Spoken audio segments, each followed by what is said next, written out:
Hare Krishna, everybody. I am very pleased to speak once again to our doctors of Latur. Let me begin by congratulating all of you, not just casually, not formally, but deeply and sincerely. Congratulations for being medical students. Do you realize what position you are in today? Out of thousands, you are the one entrusted with life, not just machines, not systems, not any other thing, but human lives. Now just let me ask you something. Please don't answer aloud. You may answer honestly within. What is your true potential as a doctor? What will be your real contribution to the society? Are you growing only as a medical student, or are you growing as a doctor holistically? So let us ask these uncomfortable questions to ourselves. But yes, academic knowledge may it is important. It may give you wealth, fame, it may give you a lot of respect. But tell me honestly, will it give you fulfillment? So a successful doctor may be rich, but a holistic doctor, he is fulfilled, and there is a huge difference. Once a reporter asked me, Dr. Manmohan Singh was also Prime Minister and Narendra Modi is also Prime Minister. But what is the difference? Now, I don't know politics. I'm not a politician myself, nor am I interested in politics. But let me extend the same question to all of you. And the question is, what is the difference between you and Dr. Keshav Bairam Hedgewar?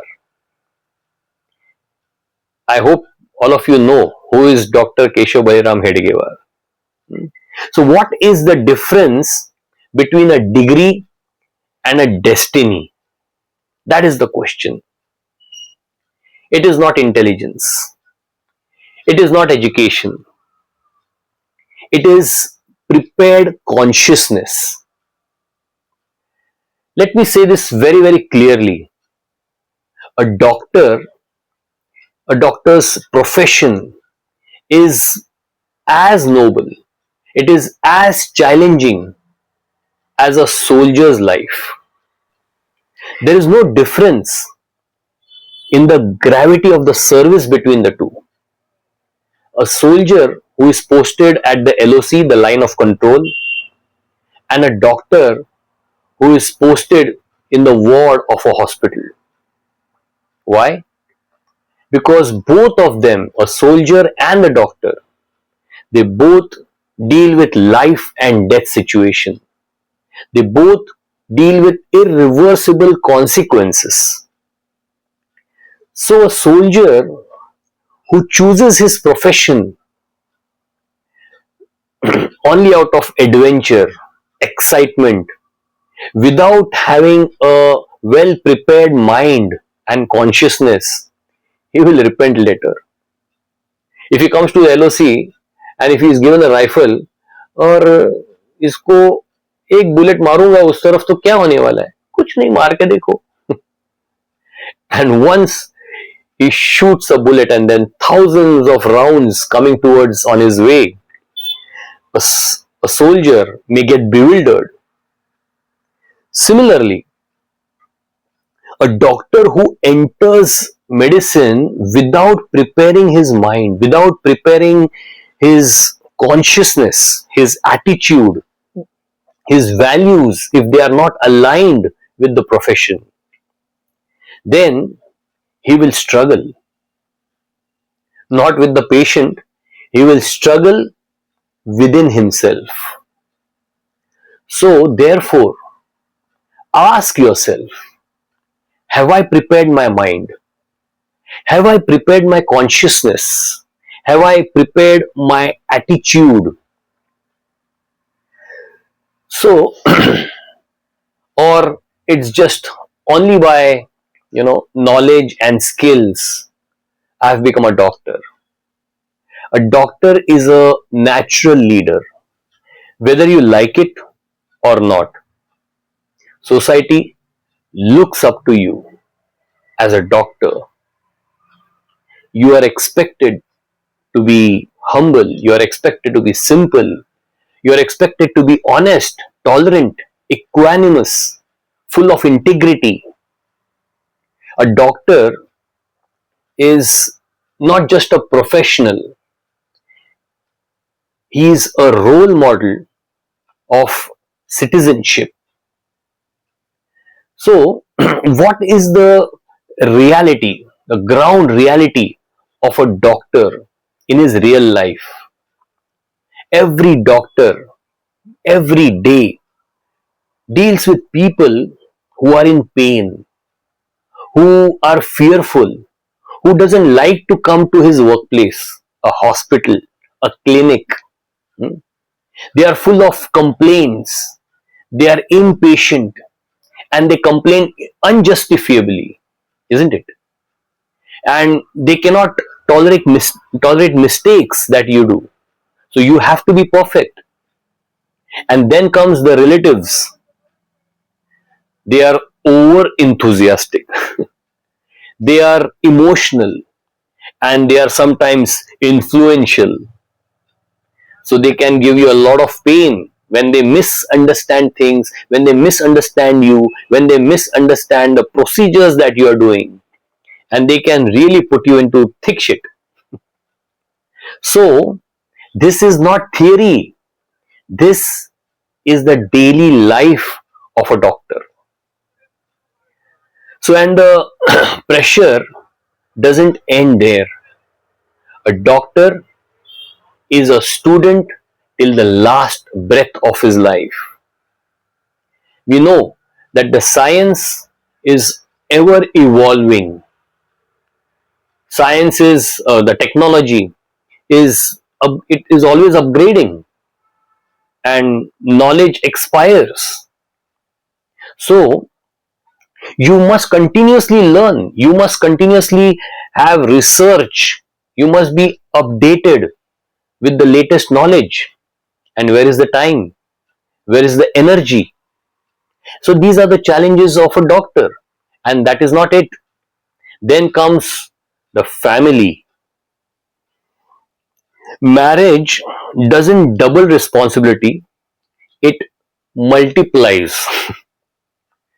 So if you get a good wife, of course it's like a boon.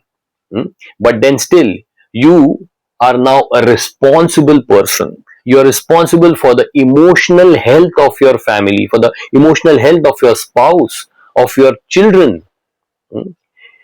There has to be harmony of the household. So that is a great responsibility. That means this too needs your time, your energy, your maturity. So, apart from that, you have taken a vow, a Hippocratic vow. So that means responsibility. Your vow that you have taken includes patient care. Patient care as a primary concern, then confidentiality, integrity, humility, compassion. Then you have taken vow about the human rights, justice to human rights. You have also taken vow of continuous professional growth. That means again the same thing, study, continuous upgradation of knowledge. So this is full responsibility, no excuses, and no shortcuts. So that is the life of a doctor. It reminds me of Bhishma Pitamaha, a character of Mahabharata, right? When the Mahabharat war it got over, Maharaj Yudhishthir was in full lamentation. He was lamenting that because of him, because of his swartha, his selfishness, there was genocide created, and many women have lost their husbands, their fathers, the, their children lost their fathers, all because of him. And he was carrying that burden of responsibility, and he couldn't forgive himself. And then Krishna, it is described in Srimad Bhagavatam that Krishna, the Adbhut Karmana, he tried to explain to Yudhishthir Maharaj and he failed. How is it that Krishna is being called as Adbhut Karmana, and it is in the same verse, in the same shloka, it is said he is Adbhut Karmana and he failed. How can a Adbhut Karmana fail? Because that same Krishna who was standing in front of Yudhishthir Maharaj, who was explaining him and counseling him to not lament, that same Krishna, as Paramatma within the heart of Yudhishthir, he was telling him, whatever I am explaining to you, don't get counseled, don't agree to me. Hmm? So this is a super uh, feat of Krishna. This is how he plays his pastime. The same Krishna explaining from outside, and that same Krishna inside the heart of Yudhishthir, asking him not to get counseled. Why? Because he wanted to give the credit to Bhishma Pitamaha. He wanted Bhishma Pitamaha to explain things, explain dharma to Yudhishthir Maharaj.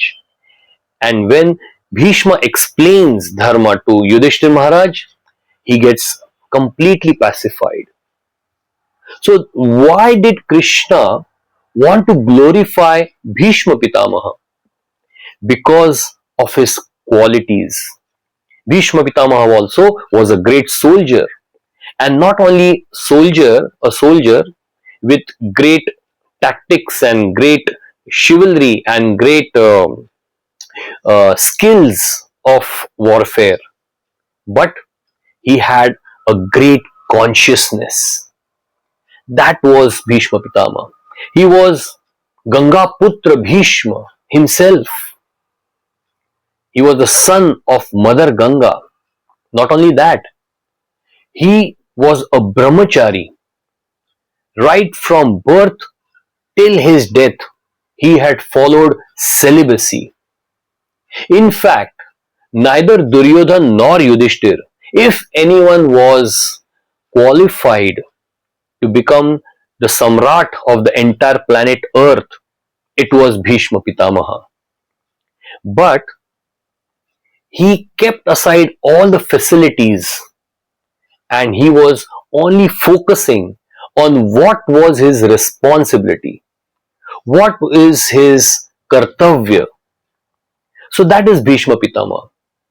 He upheld his vows to such great extent that even when his master, his warfare master, um, Bhagwan Parshuram, when he came in front of him and he told that you must marry, he said, no, I have taken vow of celibacy. Then he said, then you'll have to fight with me. He said, okay. He accepted the proposal of fighting with his own guru for his vows. So that makes Bhishma Pitamaha a very, very noble person because of his vows and because of upholding the vows. And here we are, the doctors. Even the doctors, they take up with the vows, the Hippocratic vows. And a doctor is also supposed to be compassionate. So Bhishma Pitama also was compassionate. When Arjun approached to him, please tell us how we can kill you and win this battle. Bhishma Pitama told him the secret of his own death. That is dharma, that is integrity. So, Bhishma Pitama was possessing this Ichha Mrityu Vardhan. He could die at his own will, but yet, just because it was dharma at stake, he told Arjuna how Arjuna can kill him. So, a life not lived for pleasure, but a life lived for purpose. Similarly, we can see in Ramayana, we talked about Mahabharat, let us talk about Ramayana. So in Ramayana, Maharaj Bharat, how much inner strength he had. We know that Bharat was very, very innocent. He had no fault, no crime, no mistake on his part. But his repentance for no fault at all was so deep, so grave. He took all the responsibility of the entire kingdom of Ayodhya but did not take any facility. He thought that because of me, Bhagwan Ram, my dear brother, has left for the forest. I am responsible for that. And early in the morning, 2 hours before Brahma Muhurta, he used to go and take bath in Sharayu in that very, very cold winter. Why? Because he thought that during Brahma Muhurta, if anyone comes and sees his face early in the morning, it will be a bad omen, apashakun for that person. He was repenting so much for no fault, no mistake that he had done. He thought that my dear brother Ram is sleeping on the ground in the forest. How can I sleep in the ground, on the ground? And therefore, he dug a hole, a pit, and he would sleep in that pit every day. So that is the integrity Bharat Maharaj showed. So much love he had for his brother. So much dharma. So this inner purification is very, very important. Why? Because character matters. It matters more than competence, more than comfort. So therefore, one essential quality of a doctor is that he must have love, he must have empathy, he must have spiritual strength. So, what does a patient need basically? A patient, beyond medicine, and machines, a patient needs hope in despair. He needs meaning in loss whenever he is sick. He needs to feel, to seen and be heard, be understood. A patient needs confidence amidst uncertainty. He needs comfort during drastic change, paradigm shift in the life. His body is not responding in the ordinary way. He needs positivity amidst boredom. He needs freedom from anxiety. So, if that a doctor can give companionship in his loneliness, then that doctor is really a holistic doctor. And especially when the sickness of the patient is terminal, then He may require dignity. He may require peace. He may require honesty. He may require compassion of the doctor. So if that is available with the doctor, then a doctor is really a holistic doctor.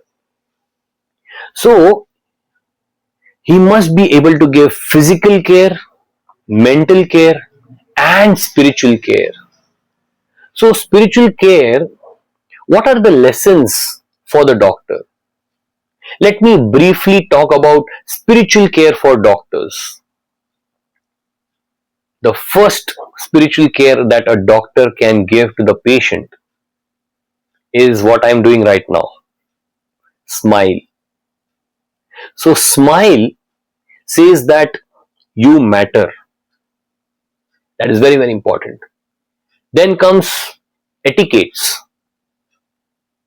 Etiquette means whenever you are going to do any procedure or meet the patient, you ask permission, then explain the procedure to the patient, and then thank the patient for having offered an opportunity to serve him. Isn't this wonderful? It is, that is basically spiritual care. This preserves the dignity. And what is the golden rule? Treat the patient as you want to get treated yourself. So, keep promises. You must listen very attentively. You must apologize if there is any mistake from your side. You must forgive the patient if they are wrong. You must understand them completely. So these are certain things which we should be attentive towards. Of course, excellence in work is very, very important. A person must be expert in his work. A doctor means he must have competence. Competence builds confidence in the patient. So, along with that competence, the mood also should be right. So, what is the right mood? The right mood is that I am just an instrument in the hands of God. That is the right mood. This service which is given to me, it purifies me when I do it. So I serve the soul, not just the body. That has to be understood. I speak to the heart, not to the head. So sometimes, the doctors, they are very, very blunt, which they may not be. A person must speak to the heart of the patient. And of course, a doctor always remains detached from the outcome of his treatment. That is a real doctor. Doctor must give quality time to the patients. Sometimes patients don't need treatment. They need to be heard. So therefore, this sensitivity the doctor must have. So listen without advising, without interpreting, and without judging the patient. So reassuring them, your life has mattered. So this is very, very important. Along with that, not just what you speak, but your non-verbal communication is also very, very important. What is non-verbal communication? Whenever you speak to the patient, you must look at the patient. There should be eye-to-eye contact. It's not that you're just keeping क्या हो गया तुम्हारा, क्या हो गया, कितना आया, कल रात को क्या खाया था. You are just busy writing prescription. That should not happen. We must have eye-to-eye contact. We must have open posture. We should not have any barrier in between. No folded arms. So that body language, it speaks a lot. Or sometimes peering through the glasses. So these are all non-verbal communications with the patient, which we must take care of. And of course, prayers. We must pray. Faith gives patient the strength beyond medicine. So we must pray with the patient. We must pray for the patient. So a holistic healthcare professional such as doctor shows positivity, he takes responsibility, he demonstrates patience, he helps beyond his duty, he accepts criticism also when it is required to, he balances independence with accountability. So such a doctor, he is also emotionally matured. That is a holistic doctor. So my dear friends, my dear doctors, you are not just preparing for a profession, you are preparing for a life of service. So the skills will make you competent, the knowledge will make you confident, character will make you unforgettable. So my dear friends, don't just wear a white coat, deserve it. Let the patients trust you. Let the society respect you. Hare Krishna.